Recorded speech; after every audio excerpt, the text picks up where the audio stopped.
My name is Jen, and I am on a journey in order to break free from the destructive patterns of disordered eating and in order to embrace a nourishing lifestyle.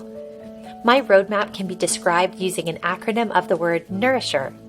So I'm doing daily video blog posts in order to encourage you, equip you, and keep you up to date on my progress. If this content is helpful or encouraging to you, please consider subscribing, hitting that like button, and sharing with others.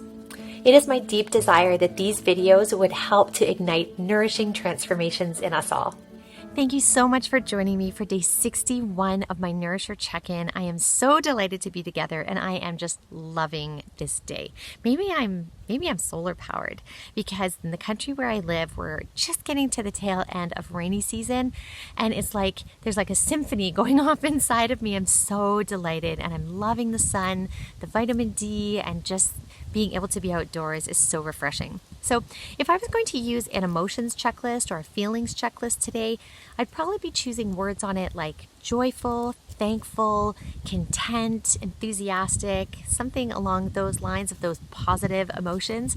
And I really highly recommend using a feelings checklist.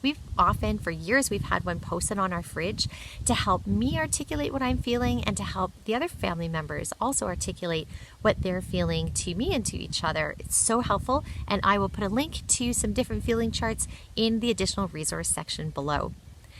Now, today was not an opening up to Others Day so much as an opening up for Others Day, because today I had the privilege of spending extended time with one of my 3 daughters. Now, this particular daughter fits the criteria of attention deficit hyperactive disorder, or ADHD. And I really don't like to use the word disorder, because for me, this is part of her unique makeup and part of her. I really believe that for all of us, our greatest strengths are also our greatest weaknesses, and it just plays into the unique way that she was designed. And she has some, weaknesses that can show up, but also it makes her even stronger in certain other areas.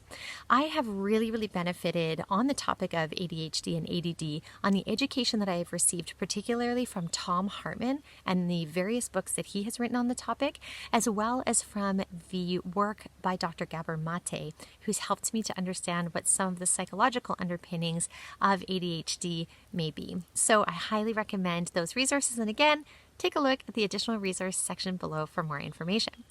So with her ADHD, what happens, one thing that we notice that is a little bit challenging to manage, at least for me, I'm just learning how to manage my own emotions and how to regulate my own emotions. I'm even just kind of coming into the fact of the awareness that I have emotions that need to be regulated and that need to be regulated without food. And for her, it is very difficult for her to regulate her emotions, which can often, set me in a very my own kind of hyper state.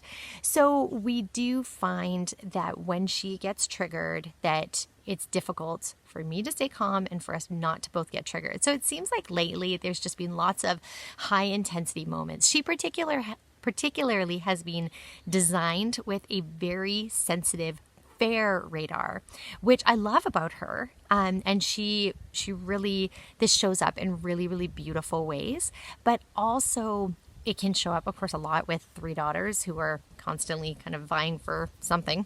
And so when her fair radar goes off, she can get very escalated very quickly. And I've just been noticing there's just been a lot of escalation going on. And I don't remember where I heard it. Maybe it's even wrong. I don't know. But somewhere I heard that when it comes to loving relationships, maybe it was even the Gottman Institute. I will check that out. But when it comes to loving relationships, you want to try to have a ratio. Look, I'm so dirty. You want to have try to have a ratio of one challenging or negative interaction outweighed by 5 positive interactions. And I was just thinking about her over the last few days, and I thought, have we had 5 to 1? It doesn't feel like it's been a 5 to 1 week when it comes to interacting with her.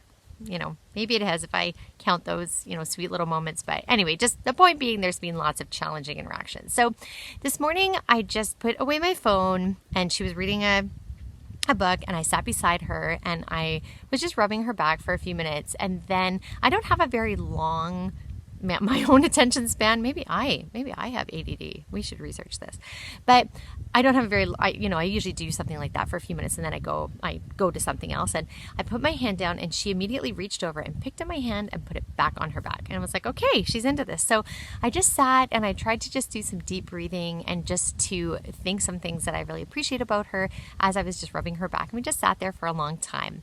And then I was doing some work, and often on, when we have some time together, I love to go on long walks with the kids. I think I told you that I unashamedly bribe my kids with trips to the local, kind of the dollar store equivalent store. And they will walk an hour and a half with me in order to get a dollar store prize. And for me, I'm okay with that. I shamelessly admit that I bribe them with $1 if they're going to exercise with me for an hour and a half. I'm into that. So anyway, so we went. She's like, hey, I would like to go for that walk with you. Would you like to go? And I was like, yeah, I'd love to go. But nobody else in the family wanted to go. So it was this golden opportunity for just her and I. So I said, hey, why don't we take our bikes instead? So we had this blissful bike ride. No conflict, super fun. She came up with this fun word game that we did together.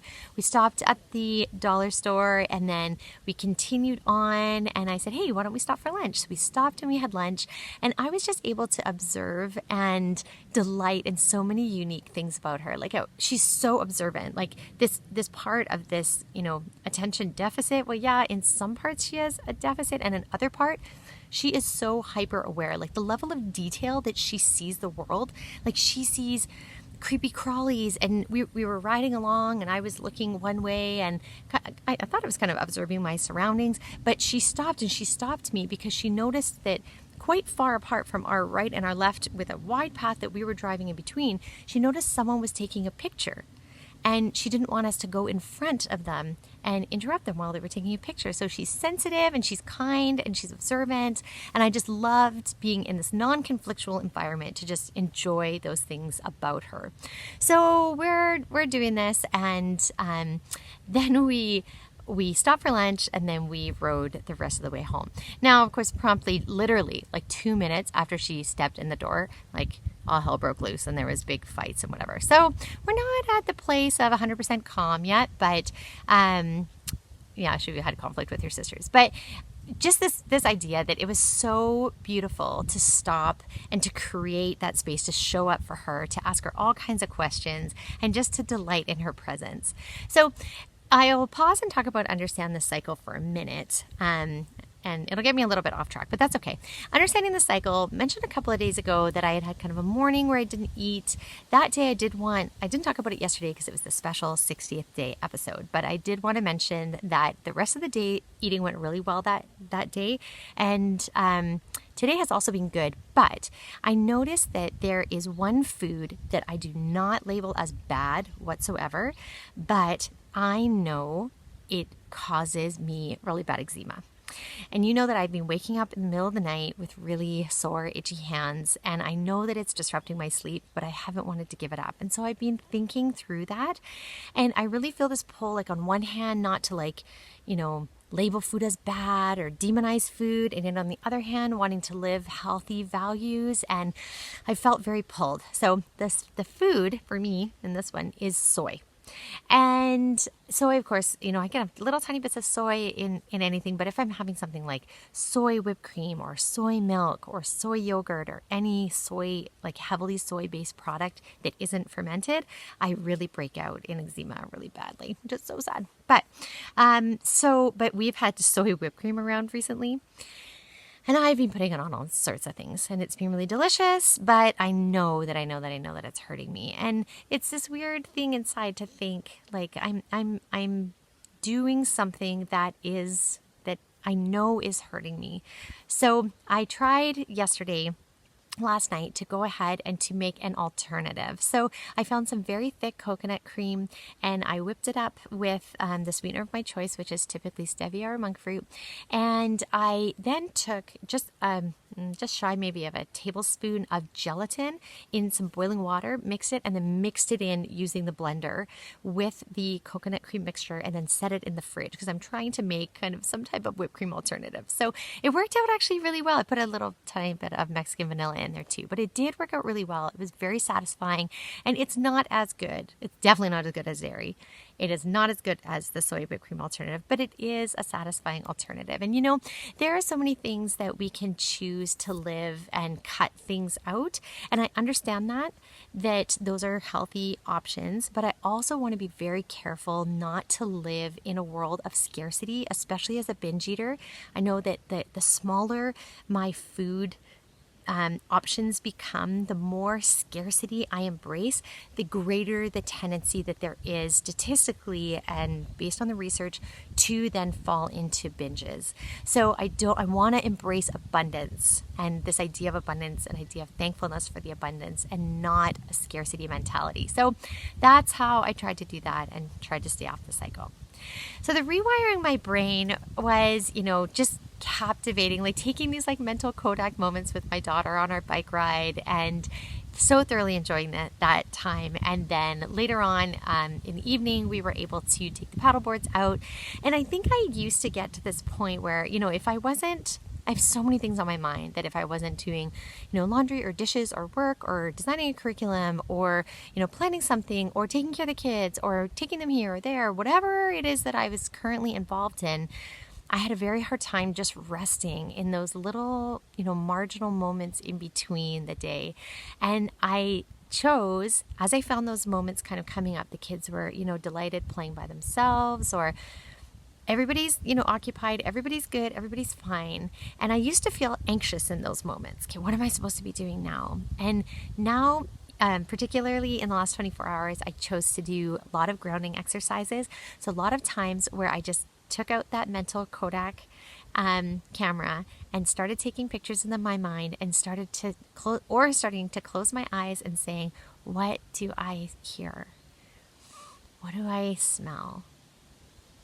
What do I feel on my skin? And then to open my eyes and say, what do I see? And to really ground myself in that moment. And then always out of that, for me, just bursts forward appreciation, particularly to God, which aligns with my faith, and so much thankfulness for what it is that I've slowed down to appreciate and to enjoy. So that is so rewiring and so calming and nourishing for me. Insulin-friendly eating has been going well. I had a smaller breakfast today, and so I loaded up on a really big lunch, and so I'm feeling really, really nice and full right now. So it'll probably be good to have just a lighter snack in the afternoon before supper, but really good. I have my meal planned already for this evening so that I can really focus on the girls after school and enjoy them and don't have to be spending a ton of time cooking, which for me, relationally, is so important. Sleep continues to be the same. So I've been going to sleep when I put my girls to bed. So let's say I'm asleep by like 9:30. Been getting up consistently between 1 and 3, and then going back to sleep and waking up spry at 6ish or whatever. So, I'm feeling refreshed. I'm feeling good. I wish that I didn't wake up in the middle, but that seems to be what's going on right now. So if you have any thoughts on that, let me know. Hydration has also been going well today, and I love our new paddle boards because there's actually a place that I can take my water bottle out on the board with me because it's so easy to dehydrate in the sun, and that has been very helpful. And exercise, I've been going for wonderful walks, just soaking in the sun as much as I can and spending lots of time out on the paddle board as well, which is extra, upper body and just beautiful, enjoyable, relaxing movement. And that's what it's all about for me. Not about strenuous, crazy, trying to get ripped kind of stuff, but just enjoyable movement. So I am just feeling like I don't have to, on a day like today, I don't have to think about like, why am I doing this? Why am I doing all this hard work? What's the reward in the future? Because I feel like I'm enjoying the reward right now. I'm enjoying emotions that I am feeling.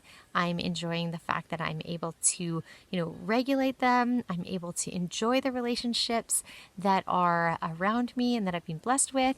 I can understand that cycle to make sure that I stay off of the flywheel, and I have ways to be able to rewire my brain that are just increasing my joy over and over again. So it is my hope and prayer that you are also having a wonderfully nourishing day, and I am already looking forward to seeing you tomorrow. Thanks, and bye for now.